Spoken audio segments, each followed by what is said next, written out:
Je m'appelle Yacouba Fassassi, docteur en économie des universités françaises Paris-Dauphine et américaine George Washington University. Je suis économiste principal du Fonds monétaire international à la retraite. J'ai été pendant 15 ans le conseil spécial des présidents du renouveau démocratique au Bénin. En particulier donc le président Dieudonné Soglo et le général Mathieu Kérékou, dont j'étais le conseiller spécial, le chef de la cellule macroéconomique pendant 10 ans. Donc, étant affecté au Bénin par le Fonds monétaire international, dont je demeurais jusqu'à une date récente l'économiste principal. Et donc, je suis désormais à la retraite. Je suis maintenant consultant international.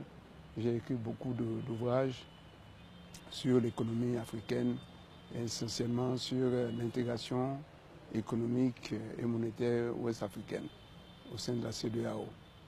Je viens de sortir donc mon dernier livre intitulé « La grande rupture », essai sur la conquête de la souveraineté monétaire, économique et politique pour le développement des pays africains de l'espace CEDEAO.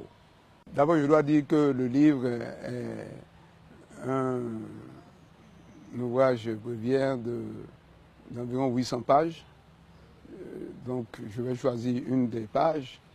Et c'est 5 livres en un. Je vais quand même me permettre de donner les composantes du livre. Livre premier, c'est Rupture politique au Bénin, origine, réalité et perspective. Livre 2, c'est Race, colonialisme et la nécessaire rupture. Livre 3, c'est le franc CFA ou la monnaie des pays PMA, pays pas moyen d'avancer. L'impératif d'une grande rupture radicale pour la création de la monnaie unique de la CEDEAO. Livre 4, c'est l'incontournable expérience de l'Union européenne, UE, pour une construction ouest-africaine réussie. Livre 5, l'intégration régionale, économique et monétaire dans l'espace CEDEAO comme voie unique de sortie. Et la conclusion, effectivement, c'est rompre avec le franc CFA par la naissance de la monnaie unique de la CEDEAO ou laisser périr le Bénin. Voilà donc le livre en question. L'ancien président togolais Yassingbe Eyadema avait courageusement posé le problème de rupture monétaire avec le franc CFA. La France, lui, a opposé une fin de non-recevoir assortie d'un avertissement. C'était en 1972, à l'occasion de la visite officielle du président français Georges Pompidou à Lomé, suivant le discours de Eyadema dans lequel, publiquement et en présence de son hôte français, il pose le problème de la rupture radicale d'avec le franc CFA. Je cite, « Excellence, Monsieur le Président de la République française, à l'intérieur de la zone franc, nous voudrions que la parité du franc CFA par rapport au franc français soit reconsidérée. Nous pensons en effet que cette parité qui est actuellement de 2 anciens francs français pour 1 franc CFA ne correspond pas à la réalité. C'est une question de justice et nous souhaitons qu'une étude exhaustive basée sur des critères objectifs permette de fixer dans les meilleurs délais une nouvelle parité plus favorable à nos peuples.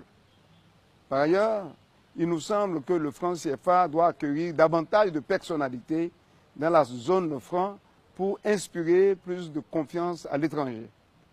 On constate qu'à l'intérieur même de notre zone monétaire commune, la convertibilité du franc CFA n'est assurée qu'imparfaitement, alors qu'un franc français s'échange au Togo contre 50 francs CFA.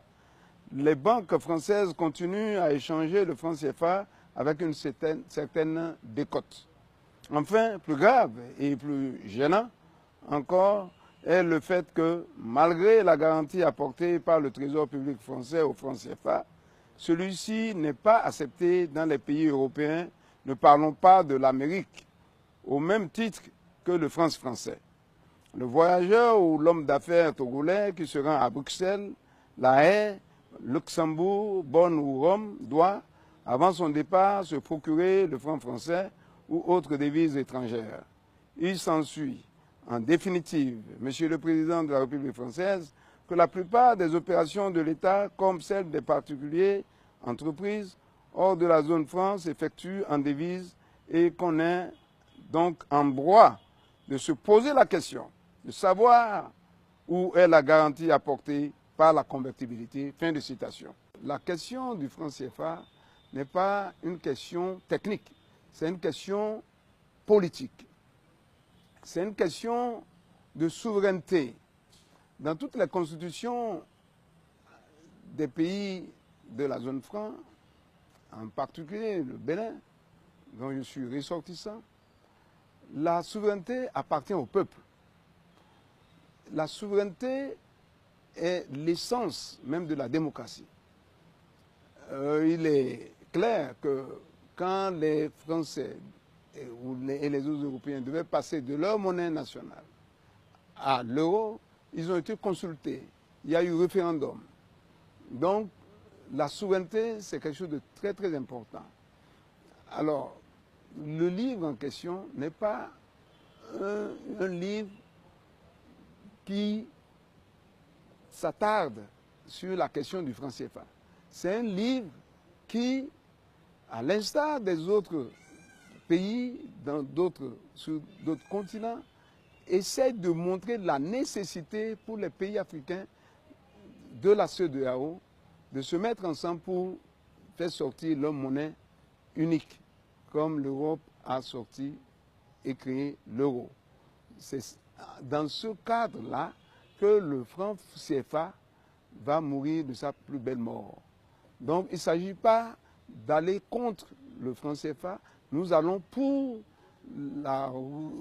l'union économique, monétaire et fédérale de nos pays, car c'est la seule voie qui pourrait permettre à ces pays poussières de se développer et de sortir de la pauvreté abjecte et de la misère structurelle.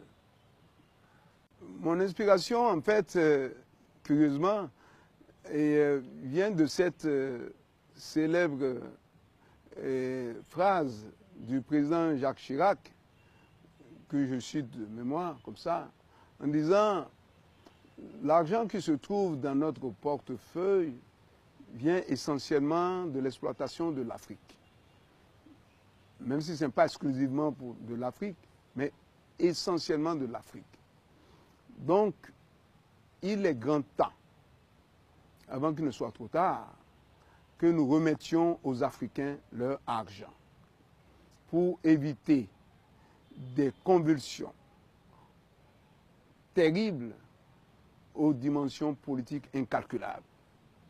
Ça m'a fait peur, parce que c'est un homme de terrain, un homme de réalité qui comprend, parce qu'il sait que tous les ans, à cause du système du franc CFA et de l'obligation faite aux Africains de déposer désormais, c'était 100%, maintenant c'est 50% de leur avoir extérieur sur les comptes d'opération au Trésor public français, il sait que nous déposons 500 milliards de dollars tous les ans sur les comptes publics français, au Trésor public français, et nous, on est à la recherche de 100 millions de dollars pour développer notre pays, alors que 500 milliards sont déposés en France sur les comptes d'opération.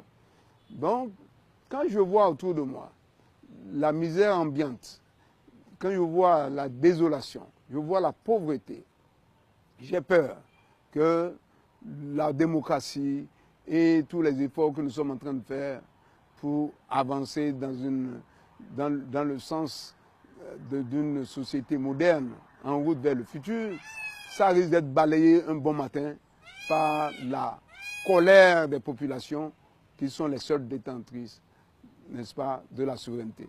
C'est justement cette phrase qui m'a fait peur. Le résumé de mon ouvrage, c'est le titre de mon ouvrage.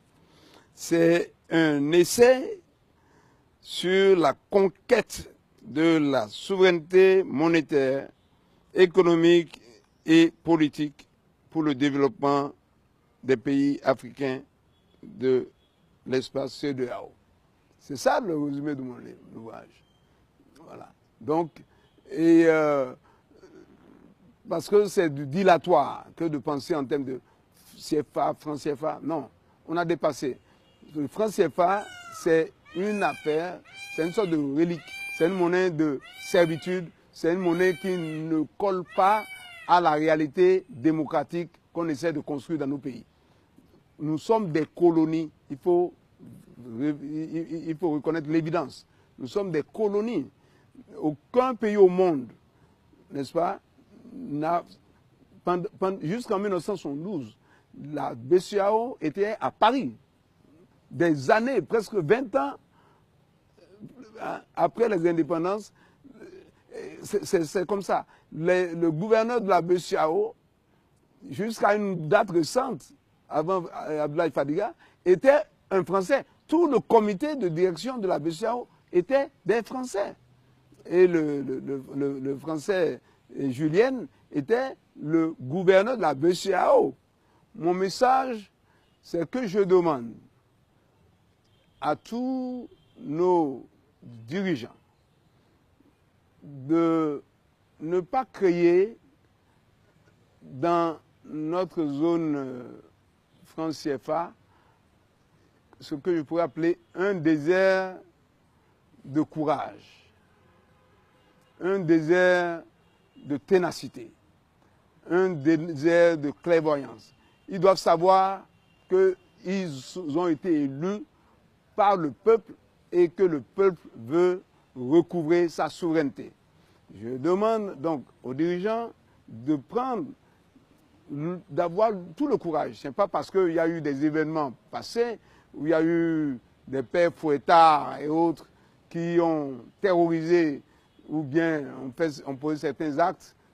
On cite souvent le cas d'Olympio et autres qui ont tenté de sortir de la zone franc et qui ont refusé le franc CFA et qui ont eu des conséquences qu'on connaît.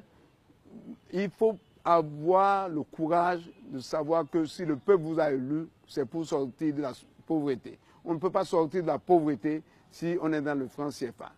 Ce n'est pas possible. Donc, je demande aux députés, aux différents responsables au niveau des assemblées nationales de nos pays respectifs, de reprendre tous les accords iniques qui ont été signés pour revoir si c'est cohérent avec nos constitutions, les constitutions dans chacun des pays. Ils vont constater que certains accords, par exemple l'accord de Matignon, les accords de défense, sont même au-dessus de nos constitutions, alors que nos peuples n'ont jamais été consultés pour ces accords-là. Il faut dépoussiérer ces accords archaïques et remettre ça au goût du jour. Oh, je vais continuer de me battre pour que l'Afrique rayonne. Parce qu'avant la triste parenthèse coloniale, l'Afrique formait une zone monétaire optimale. Je l'ai démontré dans mon livre. Donc, on avait notre monnaie. On avait la monnaie Cori. Donc, il y a la zone Cori, il y a la zone or, dans la zone d'Evé, Baoulé et autres. Et il y a des monnaies qui circulaient. Et la première inflation mondiale, c'était avec l'or de Mali, quand Moussa, son pèlerinage à la Mecque. Donc, on fait comme si on n'a jamais existé avant la colonisation. Et c'est pourquoi je dis que c'est quelque chose d'extrêmement grave, cette déclaration de Dakar de l'ancien président Sarkozy qui dit que le malheur de l'Afrique, c'est que l'Afrique est entrée tard dans l'histoire. Je dis, il faudrait peut-être lui donner quelques copies des ouvrages de Cheikh Anta Diop et d'autres égyptologues qui ont bien prouvé que l'Afrique a toujours été et elle le sera encore plus après la triste fin très prochaine du franc CFA et la création de la monnaie unique ECO de l'Afrique de l'Ouest, de la CEDEAO.